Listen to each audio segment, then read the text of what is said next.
తెలంగాణ రాజకీయాల్లో ఇప్పటిదాకా ఒక లెక్క ఇప్పటి నుంచి మరో లెక్క అంటోంది బీఆర్ఎస్. అధికారం కోల్పోయి ప్రతిపక్షంలోకి వచ్చిన తాము ఈ 2 ఏళ్లు ప్రభుత్వానికి టైం ఇచ్చామంటున్నారు ఆ పార్టీ నేతలు.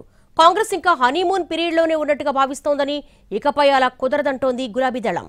ప్రధాన ప్రతిపక్ష హోదాలో కాంగ్రెస్ అవినీతిని బయట పెడతామంటున్నారు. అసలు ఏ విషయంలో కాంగ్రెస్ పై అటాక్ చేయాలని బీఆర్ఎస్ భావిస్తోంది? ఆ పార్టీ ప్రణాళికలేంటి? Let's watch. తెలంగాణలో రాజకీయం రంసు మీదుంది. సహజంగానే అధికార ప్రతిపక్షాలు ఒకరిపై ఒకరు విమర్శలు చేసుకోవడం, ఆరోపణలు గుప్పించుకోవడం కామన్. కానీ రాష్ట్రంలో అధికార కాంగ్రెస్ కు ప్రధాన ప్రతిపక్షం బీఆర్ఎస్ కు మధ్య బాహాబాహీ వ్యవహారం సాగుతోంది.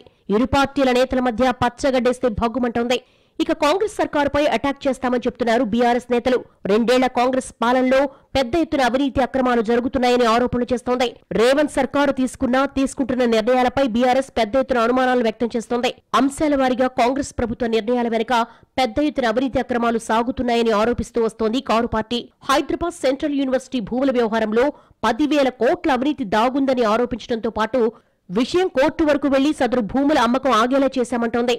ఇక ఇప్పుడు గ్రేటర్ హైదరాబాద్ పరిధిలోని సుమారు 9,000 ఎకరాల పారిశ్రామిక భూములను అప్పనంగా తమ అనుయాయులకు కట్టబెట్టే కుట్ర జరుగుతోందని, ఈ వ్యవహారం వెనుక సుమారు 5 లక్షల కోట్ల అవినీతి దాగుందని ఆరోపించింది బీఆర్ఎస్. అవసరమైతే కోర్టు మెట్లెక్కేందుకు సిద్ధమవుతోంది. తాజాగా విద్యుత్ శాఖలో పెద్ద ఎత్తున అవినీతికి ప్లాన్ చేశారని రేవంత్ సర్కారుపై ఆరోపణలు గుప్పించింది గులాబీ పార్టీ. రామగుండం, దామచర్ల, మక్తల్ థర్మల్ పవర్ ప్లాంట్ల నిర్మాణానికి పూనుకున్న కాంగ్రెస్ ప్రభుత్వ నిర్ణయం వెనుక 50,000 కోట్ల అవినీతి దాగుందని బీఆర్ఎస్ ఆరోపిస్తోంది. ఓవైపు 6 గ్యారంటీలు సహా ఎన్నికల సమయంలో ఇచ్చిన హామీలు అమలు చేయటం లేదన్న విషయాన్ని పెద్ద ఎత్తున ప్రజల్లోకి తీసుకెళ్తామంటున్నారు. ఈ 2 ఏళ్ల కాంగ్రెస్ పాలనపై ప్రత్యేకంగా దృష్టి సారించిన బీఆర్ఎస్ వరుస అటాక్లతో అధికార పక్షాన్ని ఉక్కిరిబిక్కిరి చేస్తామంటున్నారు.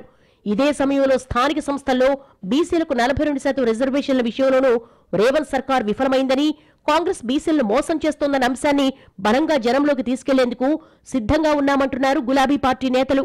2 ఏళ్లుగా అధికార పార్టీని ఎండగట్టడంలో విఫలమయ్యామంటున్నారు బీఆర్ఎస్ లోని కొందరు నేతలు.